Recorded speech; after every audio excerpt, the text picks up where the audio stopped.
जय श्री कृष्ण दोस्तों, आज मैं ये वीडियो डाल रहा हूँ जिनकी कुंडली में सूर्य और शुक्र ग्रह यदि दोनों एक साथ में कुंडली के 12 भावों में जो 12 खाने होते हैं वहाँ पर यदि ये सूर्य और शुक्र यदि दोनों एक साथ में कहीं भी बैठे हो तो उनका क्या फल अच्छा या बुरा होता है उसके बारे में डाल रहा हूँ।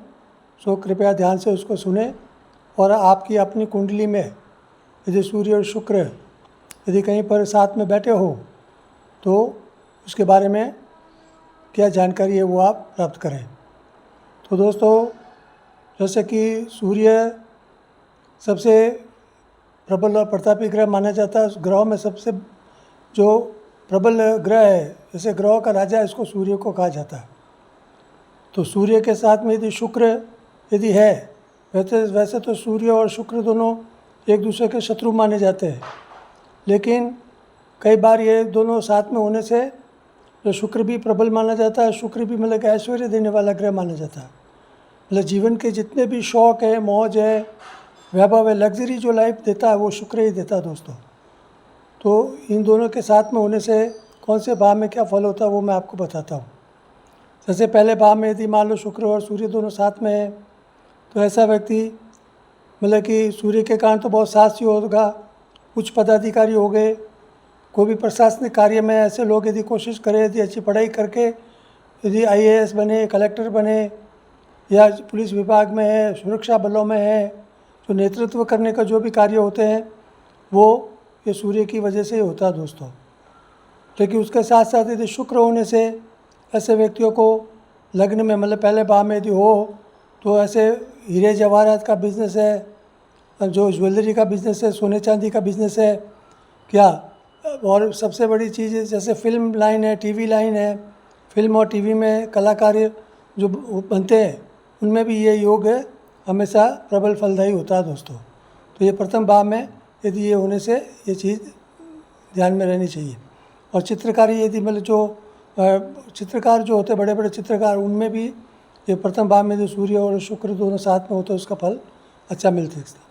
यदि दूसरे भाव में यदि मान लो सूर्य और शुक्र साथ में है तो ऐसे व्यक्ति सोने चांदी का बिज़नेस है, डायमंड का बिज़नेस, जेम्स का जो बिज़नेस होता है ना, जो रंगीन जो हीरे होते हैं, जवाहरात वगैरह, उनके बिज़नेस में भी यदि ये अभी शुरू से यदि शुरुआत करें तो आगे चल के उनको कालांतर में बहुत ही अच्छी सफलता इसमें प्राप्त हो सकती है दोस्तों। ऐसे दूसरे भाव में यदि सूर्य और शुक्र होने से ऐसे व्यक्ति भविष्य में चलकर बहुत ही अच्छी उन्नति करते हैं और हमेशा ये धनाढ़ी और सुखी रहते हैं दोस्तों। और अभी रहा तीसरे भाव में ये हमेशा ये सूर्य और शुक्र जातक को सुखी बनाते हैं दोस्तों। ये तीसरा भाव एक्चुअली क्या है, मेहनत का घर माना जाता है। तो जिसकी कुंडली में सूर्य और शुक्र तीसरे भाव में होगा तो वैसे लोग हमेशा अपनी खुद की मेहनत से मतलब कि हमेशा ऊपर चढ़ते हैं दोस्तों। मतलब कि ये इतने कर्मठ होते हैं कि ये रात दिन मतलब इनके सिर्फ को किसी न किसी कार्य में लगे रहते हैं।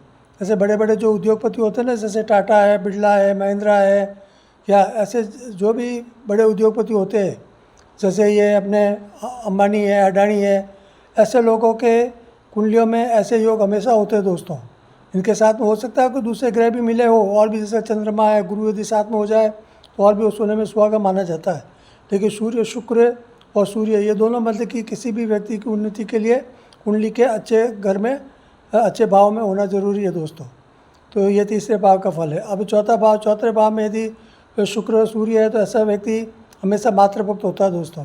इससे ये माता पिता की सेवा करने में कभी पीछे नहीं रहते दोस्तों, और उनके माता पिता के आशीर्वाद से ये हमेशा तरक्की करते रहते हैं। इनके घर में कभी सुखों की कमी नहीं रहती दोस्तों। इनके मतलब कि घरों में भवन है, वाहन है, इनका सुख हमेशा पूरी ज़िंदगी इनके साथ में रहता है। ये खुद अपनी ज़िंदगी में भी कई भवन वगैरह बनाते रहते हैं दोस्तों।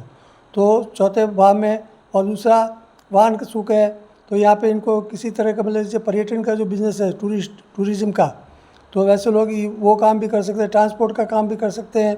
इसके अलावा ट्रेवल्स का जो बिज़नेस होता है वो भी वो वाहन से संबंधित है, इसलिए वो उस बिज़नेस में भी ये लोग आगे बढ़ सकते हैं दोस्तों। और इनके पास ज़मीन जायदाद और ऐश्वर्य और लग्जरियस लाइफ तो चौथे भाव में इनके पास रहेगी। अब वह पाँचवा भाव एक्चुअली शिक्षा का भाव माना जाता है और पुत्रों का भाव माना जाता है। तो यदि यहाँ पे सूर्य और शुक्र दोनों हैं तो ऐसे लोग आर्ट कॉलेज में हैं, वैसे प्रोफेसर है, अध्यापक है, या ऐसे मतलब कि या इंजीनियरिंग है या और भी किसी शिक्षा के उच्च स्तर पर ये लोग अच्छी सफलताएं प्राप्त कर सकते हैं दोस्तों।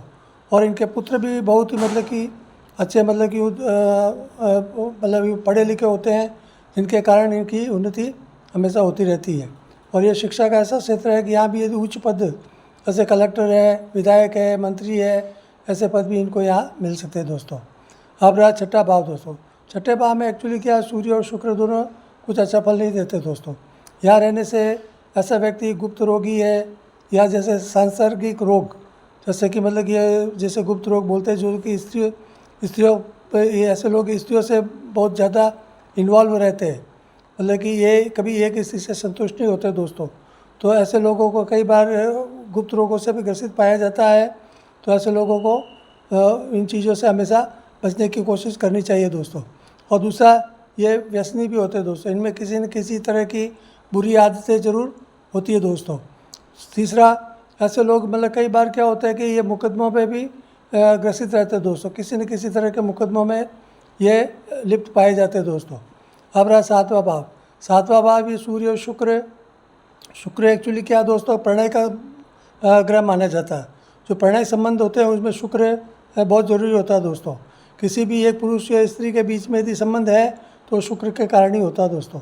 तो यहाँ पर क्या, शुक्र और सूर्य साथ में होने, सूर्य कुछ मतलब कि गर्म प्रकृति का ग्रह है और शुक्र के साथ होने से ऐसे यहाँ पे वो स्त्रियों में बहुत लोकप्रिय होते हैं दोस्त, मतलब कि स्त्रियाँ इनके पीछे पीछे घूमती रहती है। तो ऐसे लोगों को हमेशा इस चीज़ का ख्याल रखना चाहिए कि वो उनसे करीब दूरी बनाए रखें, वरना कई बार ये क्या होता है, उन स्त्रियों के प्रेम जाल में लिप्त होकर ये खुद अपना जीवन बर्बाद कर देते हैं दोस्तों।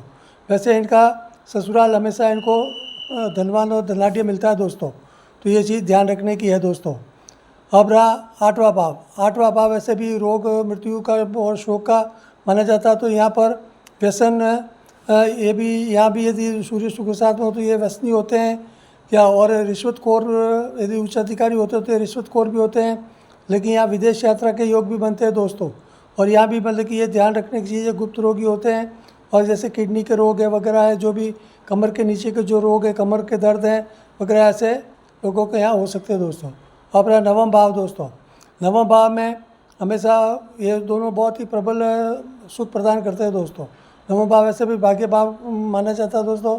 तो विदेश यात्राओं के जो है, विदेश यात्रा के योग है, पर्यटन है, जो टूरिज्म का बिजनेस है, या फिल्म का लाइन है, फिल्म में निवेश करें, फिल्म क्षेत्र में जैसे निर्माता निर्देशक के जो कार्य होते हैं वो लोग यदि यहाँ करें तो इनको बहुत ही अच्छा मिल सकता है। वैसे यहाँ पर ये दानी भी होते हैं, बहुत बड़े जो दानी होते हैं उनमें भी इनका नाम होता है, क्योंकि ये धर्म का क्षेत्र भी माना जाता है। तो धर्म के क्षेत्र में भी ये लोग बहुत कुछ दान पुण्य का कार्य करते रहते हैं। कई मंदिर भी इनके हाथों से, मतलब कि मंदिर बनाने के योग भी इनके हाथों से होता रहता है दोस्तों।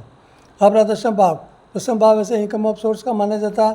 तो ऐसे लोग हमेशा किसी भी कार्य में हाथ डालेंगे तो उनको हमेशा सफलता मिलेगी। वैसे ज़मीन जायदाद का बिज़नेस है, स्वर्ण आभूषण का बिज़नेस है, डायमंड का बिज़नेस है, हीरे जवाहरात का बिज़नेस है, क्या ऐसे लोगों को हमेशा मिलता है। अच्छा, दूसरा क्या, इनको हमेशा ज़मीन जायदाद का बिज़नेस तो मिलेगा, कई बार इनको गुप्त धन भी प्राप्त होता है दोस्तों, चाहे वो परिवार से भी हो, कहीं से भी हो।